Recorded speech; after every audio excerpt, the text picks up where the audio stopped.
Doctor, ¿qué? ¿Podemos pasar un balance un poco entre luces y sombras desde su punto de vista en este discurso del presidente? Vamos a dividir esto, vamos a ver lo que serían las expectativas. Yo creo que el presidente vuelve y promete, y yo creo que eso es algo positivo, vuelve y promete un conjunto de obras, por el hecho de que se ha dado cuenta de que este primer año fue bastante lento la ejecución de la inversión pública.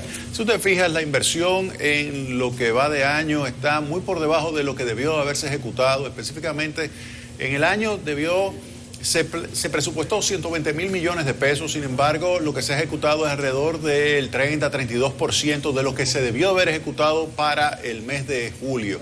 Y eso obviamente es un reflejo de que el gobierno tiene que acelerar la capacidad de ejecutar obras. Y el presidente, fíjate que anuncia todo un conjunto de obras, como lo hizo también hace 12 meses. Es decir, exactamente igual que en el momento de la inauguración de su gobierno, prometió obras y ahora vuelve y las promete. Así que vamos a tener expectativas. Obras, doctor. Mira, sí, porque ¿qué obras ha hecho en realidad el gobierno? El gobierno no ha concluido una obra que no haya sido comenzada en el gobierno anterior. Vamos a poner las cosas claras. Pero él estaba destacando avance en diversas obras y habló de obras viales, habló Solución Vial 27 de febrero con Isabel Aguilar, por ejemplo. De centros de salud. Kennedy con Luperón. Nada de eso ha comenzado. Sigue. No, porque... Circulación de Navarrete. No, nada de eso. La autopista del Ámbar. No, nada de eso. O sea, nada de eso. Simple anuncio. Sí, claro. Entonces, pero un punto sí importante, y eso también es algo de las luces, es el mantenimiento de la estabilidad macroeconómica. Y yo creo que ese es el trabajo del Banco Central de la República Dominicana. Y siempre le he dicho, la mejor decisión del presidente Luis Abinader es haber mantenido al gobernador Héctor Valdés como jefe de la política monetaria, porque esa credibilidad en el peso dominicano está muy vinculada con el trabajo que hace ese equipo que rodea a Héctor Valdés. Esto fue un acierto. Esto ha sido un acierto. No cabe duda, como tú muy bien señalas, que es un acierto. Fíjate que habló de la recuperación de la economía. La economía se recupera por la política monetaria que ejecutó. No la mencionó, pero hay que decirlo. 5% del Producto Interno Bruto de inyección de liquidez, reducción de 150 puntos básicos de la tasa de interés de política monetaria, así como de más de 400 puntos básicos de la tasa de interés activa, ha ayudado a que la economía se reanime y que permita una recuperación de empleo que todavía no ha llegado a recuperarse la totalidad de empleo que se destruyó por la pandemia, por el hecho de que la política fiscal ha sido muy tímida. La política de inversión pública, no así el gasto corriente, y es una de las partes negativas. Por ejemplo, el presidente no dijo nada del déficit que tiene, 4.1%, lo incrementó el déficit. Y esto se explica fundamentalmente por el gasto corriente, un aumento brutal. De hecho, fíjate esto que acaba de hacer es un rompimiento de lo que es el decreto de austeridad. Fíjate que el presidente ha dicho que la mayor parte de lo que se ha tomado prestado ha sido para invertirlo en temas de salud por la pandemia. Y para pagar deudas atrasadas, deudas del pasado gobierno. Y es bueno que lo haya dicho. ¿Tú sabes por qué? Porque dice él que se ha pagado el 60% del pasado. Todos los otros pagan y amortizan de esa manera, con recursos nuevos, amortizan lo que tenía que estarse ya venciendo. Ahora, él dice 60% y el otro 40% significa nueva deuda. Para que tengas una idea, este gobierno, en el periodo que va desde agosto hasta junio de este año, ha acumulado nueva deuda por más de 11.000 millones de dólares. Nunca antes en la historia se había acumulado tanta deuda en tan poco tiempo. Si tú lo anualizas, estamos hablando de casi 14, no casi, un poquito más, de 14.000 millones de dólares. Lo acaba de desmentir el ministro de Economía. No lo desmintió, no lo reconoció. Lo que él quiso darle es justificación de decirle, no, mira, esto fue para yo amortizar deuda anterior, esto es porque tengo que tener gastos adicionales, gastos corrientes, etcétera. Pero hay una cantidad de gastos. Ustedes no se han dado cuenta la cantidad de gastos en publicidad y gastos en videitos que se están haciendo todos los funcionarios públicos. Ustedes no se imaginan el dineral que eso implica. Y eso es simplemente despilfarro, porque ¿cómo modifica el nivel de bienestar de la gente esa cantidad de gasto? Entonces, eso es algo que él tiene que seguir ¿En qué medida, mejorando. doctor, la cantidad de dinero que se ha tomado prestado pudiera comprometer la economía nacional a futuro? Mira, yo creo que eso lo que implica es una reforma tributaria. Fíjate que él simplemente dice crear, modificar, reducir impuestos en la reforma fiscal integral, pero no entra en los detalles. ¿Sabes por qué? El diablo está en los detalles. Cuando él toque de, bueno, va a subir el ITEVIS, va a ampliar la base del ITEVIS, va a reducir las exenciones, va a subir la tasa de impuestos sobre la renta, va a reducir el límite exento, va a subir la tasa impositiva de los impuestos selectivos al consumo. Eso significaría una reforma tributaria, ¿tú sabes de cuánto? De 150.000 millones de pesos, por lo menos. Eso necesitaría el gobierno. Recuérdate que el gobierno ¿Sería eso entonces parte de esa reforma fiscal integral de la que habló el presidente? Claro, fíjate que ellos habían prometido que iban a reducir 129.000 millones de pesos en gastos y no lo han podido reducir. Eso significa que van a tener que ir a aumentar las recaudaciones, y aumentar las recaudaciones significa una reforma tributaria por lo menos de 3% del PIB para comenzar a desmontar la deuda. Oye bien, 3% del Producto Interno Bruto significa 150.000 millones de pesos que va a tener que definitivamente sacarle de los bolsillos a las personas. Y esto se agrava por el hecho siguiente. Doctor, un paréntesis. Denos un paréntesis.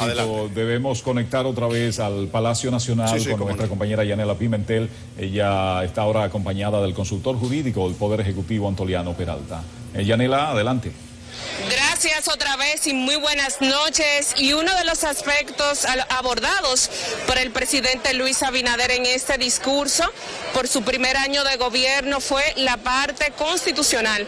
Habló acerca de una reforma constitucional.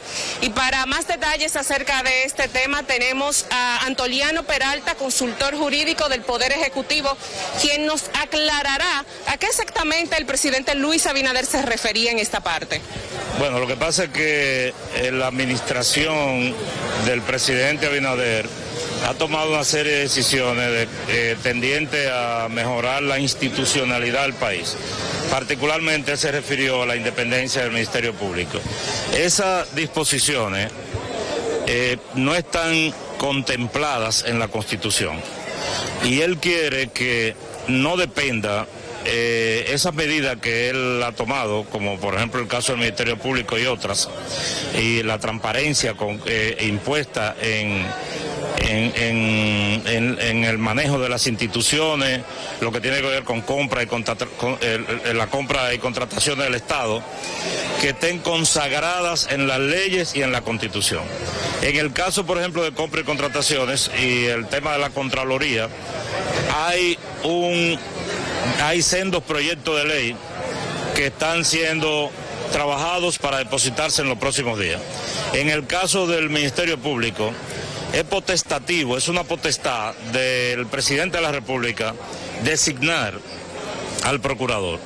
El presidente decidió designar un procurador que fuera apartidista, que no estuviera ligada a la actividad política. Pero eso es una decisión del presidente.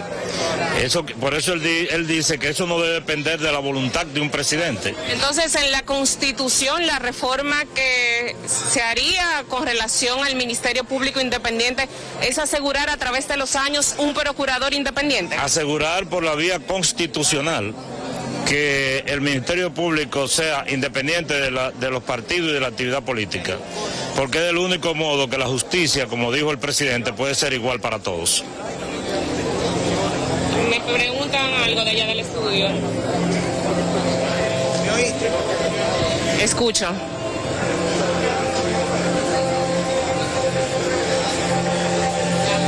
Dicen que hay muchas personas que se hacen la interrogante de que si esta reforma constitucional puede abrir la posibilidad de que Danilo Medina,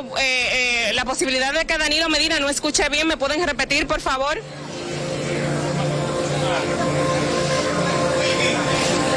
¿Me escuchan?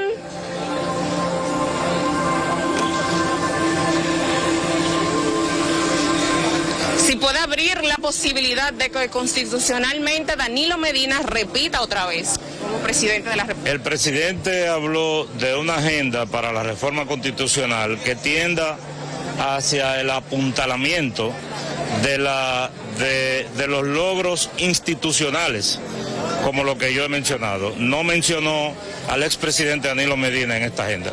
Perfecto, muchas gracias a Antoliano Peralta, consultor jurídico del Poder Ejecutivo, que analizó la parte de la reforma constitucional de la que habló el presidente Luis Abinader en ese discurso por su primer año de gobierno. Es toda la información por el momento. Ahora retorno con ustedes de nuevo a los estudios. Gracias, muchas gracias, Yanela. No solo no mencionó, no mencionó al expresidente Medina, sino que cuando se fue a referir al programa Supérate, tampoco mencionó el nombre del anterior programa al que sustituyó Supérate, sino que se refirió al programa anterior. Exacto. Así lo llamó el presidente. Mezquindades del oficio. Bueno, es un modo... Diría Jaime Aristi, mezquindades del oficio. Un modo de expresarse, ¿verdad? Un modo de expresarse llamando algo por su nombre o diciéndole un nombre genérico. Mira, un poco el juego de la política. Néstor, temas que el presidente no tocó. Me gustaría que su eminencia Jaime Aristi Escudé trajera a colación el tema eléctrico, el déficit eléctrico. ¿En cuánto ronda el déficit eléctrico, señor Aristi? Y también el tema de las computadoras. Hay otros aspectos también que no mencionó el presidente, y el tema de la reforma fiscal que quisiéramos abordar en la medida de su posibilidad. Mire, con relación al tema del déficit eléctrico, cuando tú te fijas de enero-mayo 2020, enero-mayo 2021, se ha registrado una pérdida de 10 puntos en términos de la capacidad de facturación y cobranza de las distribuidoras de electricidad. Eso significa que el déficit está aumentando. El déficit de este año va a superar los $1.000 millones en el sector eléctrico, y obviamente que eso es una presión importante para las finanzas públicas. Por eso el déficit público en su totalidad sigue incrementándose. Recuérdate que se había establecido en un determinado nivel y después se colocó ya en 4.1%, 1.1 por encima de lo que se había establecido inicialmente. El presidente habló de varias reformas. Una de ellas fue justamente el sector eléctrico. Esto, en términos prácticos, ¿qué tan posible sería? ¿O esto puede quedarse un poco en términos retóricos nada más? Fíjate que esas son reformas que él la menciona muy aéreas, muy generales. Abuelo de pájaros. Sí, entonces cuando tú entras en los detalles, ahí es, tú tienes un año ya. ¿Por qué tú has permitido un deterioro de 10 puntos porcentuales en la capacidad de la energía que tú retiras? ¿Cuánto es el porcentaje que tú finalmente estás cobrando? Y hay un deterioro de 10 puntos porcentuales. Eso está establecido en las mismas estadísticas que emite el gobierno dominicano. Entonces, doctor, sí. El presidente no habló del gasto público. No, pero quería hablarte que tú señalabas algo del tema de educación. Antes de que pasemos al otro tema, para ya cerrar un poco lo que tiene que ver con el eléctrico, ¿qué es lo que ocurre con esto? Y ojalá que el doctor Jaime Aristi pueda un poco arrojarnos luz en ese sentido. Es que se plantea reforma del sector eléctrico, pero para que entienda el pueblo hay que hablar como de los apagones. ¿Y qué ocurrirá con los apagones? ¿Cómo conciliar lo uno y lo otro, doctor? Es decir, si se nos plantea que se impulsará una reforma del sector eléctrico para que se entienda en el pueblo llano, ¿qué ocurrirá con las interrupciones? Para no llamarle del otro nombre que suena muy feo. Mira, lo primero que hay que señalar es lo siguiente. Aquí no hay una situación más grave con relación a la disponibilidad de electricidad o apagones por la existencia de la central termoeléctrica Punta Catalina, que le ofrece entre el 28 y el 30% de toda la electricidad de este país. Entonces, obviamente, el presidente no lo ha dicho, nunca lo ha reconocido, pero la central termoeléctrica Punta Catalina es la principal suplidora de electricidad de todos los dominicanos. Eso por una parte. ¿No la van a vender? No, no creo que la vendan ya, no creo que la vendan. Después que se le mató el gallo en la funda con relación a la estrategia de querer venderla a precio de vaca muerta, no, ya, eso quedó fuera. Central Termoeléctrica Punta Catalina es el principal activo del sector eléctrico del pueblo dominicano y es lo que está produciendo electricidad a precios extraordinariamente competitivos. De tal manera que para poder mantener, y esto fue una recomendación que le dimos, oigan bien, él mencionó que va y está llevando a cabo el proceso de licitación de Manzanillo. Ese proyecto va a comenzar a operar, en el mejor de los casos, sí opera a partir del año 2026. Oigan bien, a partir del año 2026. Entre el año 2024 y 2025 habrá la necesidad de generación eléctrica a precio competitivo y no habrá. ¿Por qué? Porque el gobierno está apostando totalmente a ese proyecto de Manzanillo.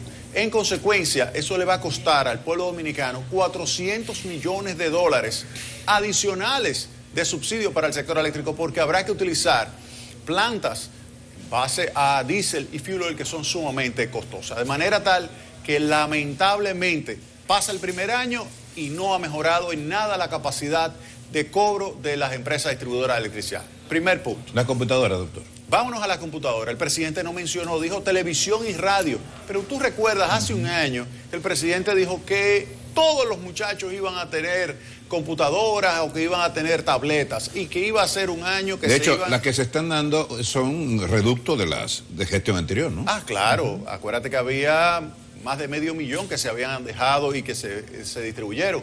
Pero había que comprar más de 1,000,000. No se pudo comprar absolutamente nada. Todavía hoy día hay un debate, hay un enfrentamiento entre la Dirección General de Compras y Contrataciones y el Ministerio de Educación que impidió que pudiera estar disponible esas computadoras, a pesar de tener el gobierno los recursos para poder adquirir esas computadoras. Es decir, que ahí definitivamente que el gobierno tiene que decir, mira, nosotros reconocemos que hemos fallado, vamos a poner en marcha una mejora de esta ley o de estos mecanismos para poder adquirir ese tipo de equipos y comenzar el año escolar ya con que efectivamente todos los niños puedan tener, pero no se dijo absolutamente nada. Esas son de las cosas que le faltó al presidente. En todo caso, doctor, bueno, cuando habla un presidente es lógico entender que no siempre puede llegar a niveles de detalles en los temas que plantee. Pero Néstor, sobre todo en un caso como este, que se trataba de la rendición de cuentas de todo un año.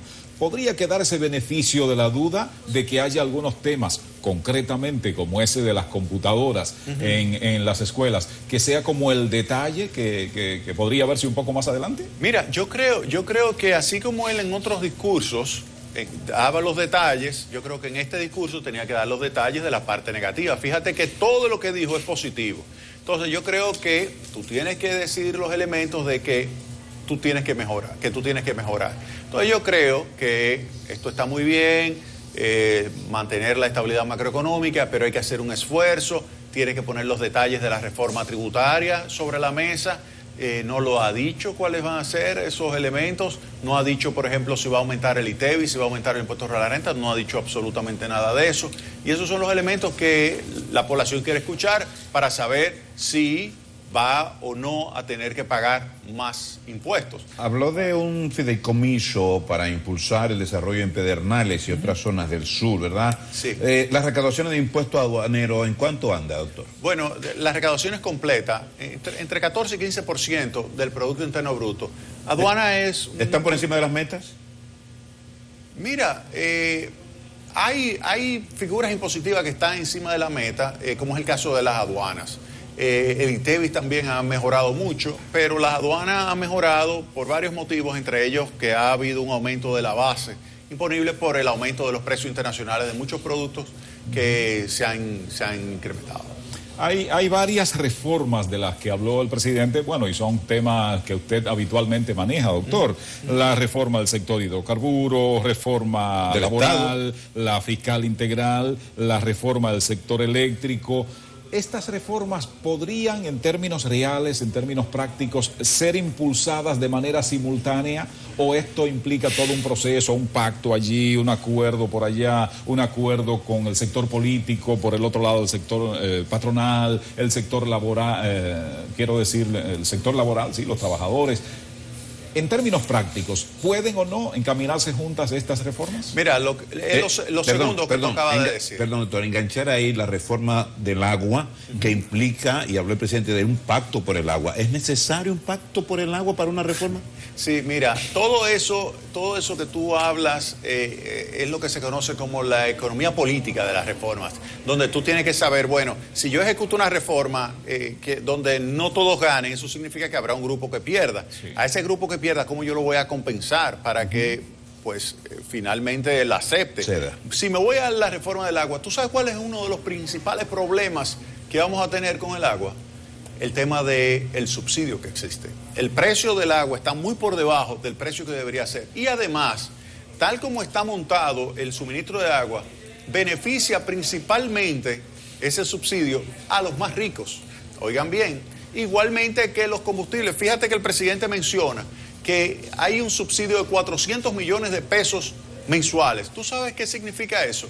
Que esos 400 millones de pesos mensuales se lo está llevando principalmente los segmentos de población más ricos, que son los que consumen más combustible. Por ejemplo, imagínate un galón de gasolina que reciba un subsidio, o de GLP que reciba un subsidio. Compara una doñita que va y compra un tanquecito de 25 libras versus una persona que compra un tanque grande para calentar su piscina. Los dos galones, oigan bien, galones de cada uno, de este tanque grande y de este chiquito, los dos galones reciben el mismo subsidio. ¿Cuál de los dos tú crees que recibe más? ¿El rico o la señora pobre? Evidentemente el rico. Exactamente. ¿El que maneja volumen? De los 400 millones, gran parte se la está llevando los más ricos. Por lo tanto, eso es lo que se llama un subsidio que es regresivo o antipobre. Así que recomendamos al gobierno que revise ese tipo de medidas para que de esa forma la política fiscal sea una política fiscal pro pobre. Pacto. Hablando de política fiscal, ese es un tema, Pacto fiscal. lo que tiene que ver con lo fiscal es un tema como que se le suele huir, porque cuando se toca el bolsillo normalmente decimos, bueno, siga, yo no voy ahora. Esto no es conmigo. Esto implica como un pacto, un ponerse de acuerdo. ¿Estarán dadas las condiciones para que se pueda impulsar eso en el plazo inmediato en la República Dominicana? Es lo mismo que con el tema eléctrico. Fíjate que se dice, no, hemos firmado el pacto eléctrico, pero no se ha hecho nada del pacto eléctrico. Yo quiero saber cuándo se vaya a sentar y decir, bueno, vamos a negociar ahora el ajuste de la tarifa de electricidad, vamos a establecer una tarifa técnica, vamos a establecer una tarifa que recoja todos los costos y elimine los subsidios. Vamos a ver, óyeme, cuando tú comiences a poner todos esos elementos que tú digas hay que subir la tarifa de electricidad, te van a decir, pero espérate. Y para eso fue que firmamos el pacto, para que tú me subas a mí la tarifa de electricidad. Aquí hay problema. Primer elemento. Vámonos entonces al pacto fiscal. ¿Qué significa el pacto fiscal? El pacto fiscal significa una reforma Se aplica la misma fórmula del agua. Sí, donde sí. la población se verá grabada servicios que son fundamentales. Que son fundamentales. Claro. Tú lo verás cuando lo pongan sobre la mesa. Cuando tú digas, no, vamos ahora, y lo dijo el ministro Seara hace unos días, dice, bueno, vamos a grabar, aunque sea con una tasa pequeña, bienes que antes no estaban en servicio, que antes no estaban grabados. Pero ¿cuáles son esos bienes? El arroz, la habichuela, la carne. ¿Eso lo vamos a grabar? Con usted podríamos seguir hablando la noche entera y posiblemente un poco más allá. Pero bueno, tenemos otros invitados. Excelentes invitados. Queremos conversar con ellos también. Y ya como acá entre usted y yo, como solemos vernos cada noche, podemos seguir tratando temas ahí después. Muchísimas gracias por la invitación. Un placer estar aquí. Un gran gusto.